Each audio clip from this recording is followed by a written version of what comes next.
Hey guys, Ethan here again, and welcome to this example video.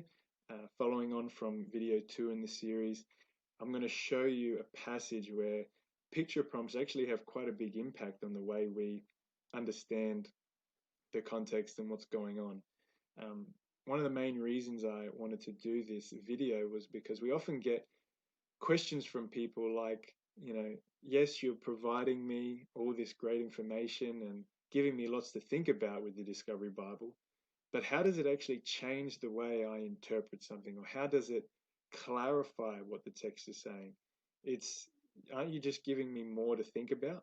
Um, and I always love it when somebody makes a statement like that or asks that question, because a quote by Dr. Gleason Archer always comes to mind. And Dr. Gleason Archer, key member in helping bring about the Discovery Bible, was very good at Greek and Hebrew. That's an understatement, but he was also very good at 28 other languages. And in all his experience, he would say that 60% of theological debates, questions where people come to different conclusions, maybe they think there's a contradiction in Scripture as well, he would say that 60% of those issues are actually solved when you look at the original languages, and you look at how they specifically were trying to communicate. Um, we talk about throughout these series why our translations aren't as accurate as we would like them to be, but that's why we're here. That's why we're thinking about what's lost in translation, so that we can have a deeper Bible reading experience. But the example I'm going to show you today answers that question, because in 1 Samuel chapter 3, I see this, for me anyway, as an example where someone might be wondering if there's a contradiction in Scripture. It's not, not that you're questioning it outright, but it can be a bit confusing for some. And the Discovery Bible symbols actually speak directly to it and enable you to have clarity on what's being said. Um, I'll set the scene quickly. I'm not going to go into a whole lot of detail of what's going on here in the passage and the different characters. But just to set the scene, we have the prophet Samuel being called. And the prophet Samuel is staying with Eli, the high priest. Well, he's not a prophet yet, Samuel, but he's a little boy, and he's being called to be a prophet. And he's staying with Eli, and Eli has two sons. And chapter 2 refers to those two sons, I think, as worthless men or something like that. And as part of Samuel being called, Samuel gives Eli this prophecy of what's going to happen to him and why. And just part of that is explained in verse 13. And it says, "For I have told him that I am about to judge his house," referring to Eli, "forever for the iniquity which he knew, because his sons brought a curse on themselves, and he did not rebuke them." There's a lot of symbols going on here, a lot of depth that we could draw out, but I'm going to focus on one symbol, and that is this PL. It's interesting when it says, because his sons brought a curse on themselves, and he did not rebuke them. Because if you were reading chapter 2, it doesn't use the word rebuke, so that's one kind of clue.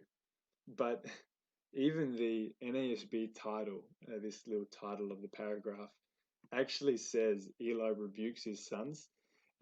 Keep in mind, those NASB titles, or the titles in any Bible, are not actually part of the original. They're given as helpful handles. Helpful, in this case, it's kind of not a whole lot of helpful, but it is, it points us to what's going on in the passage. And we can read here that Eli is saying to them, "Why do you do such things, the evil things that I hear from these people? No, my sons, for the report is not good." He is confronting them. He is actually speaking about it. It's not like he was just sitting on the sidelines. And so that might cause someone to wonder, well, Eli is he is confronting them to some extent, and he can't control them.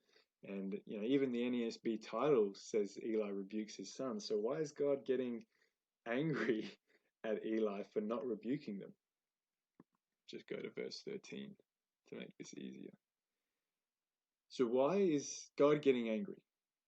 He says that all this is going to happen, the judgment is going to come because his sons brought a curse on themselves, and he, Eli, did not rebuke them. And when we click on the symbol, though, in a normal translation, you would read it and maybe still be confused or just let it go. But when you click on the symbol, which is called a PL, the definition here says the PL verb stem points to where energetic activity results, placing the receiver in a new condition. So you think about Eli as the one doing it, and then the receiver of his rebuke would be his sons. He did not rebuke them. And so when we think about what this means to place the receiver in a new condition or to have that energetic multi-level action, it's not necessarily saying he didn't rebuke them at all, but it's saying he did not rebuke them according to God's standard. He actually was meant to do it, have this energetic part of himself where he saw the importance of removing his sons. He could have kicked them out of the temple, I guess, if he wanted. There was more Eli could have done in the rebuking, so that he puts his sons in a new condition, whether that's rebuking to a point where they are repentant, or putting them in a new condition where they are no longer in the service of the temple because they are doing evil. And that's what God is pointing out here. Yes, Eli confronted them to some extent, but here it's saying he did not rebuke them with a PL. He did not put them in a new condition where they were changed and the situation was different, because God wanted the situation to change. And Eli, being the high priest, should have done something about it, but he didn't. And that's why the rest of this chapter unfolds the way it does, and this prophecy is brought about. But that's just one example of one little symbol, a picture prompt that can give more clarity to a passage. Yes, you're not going to point at this and say, if you didn't have the symbol, you're not going to say there's a contradiction in Scripture.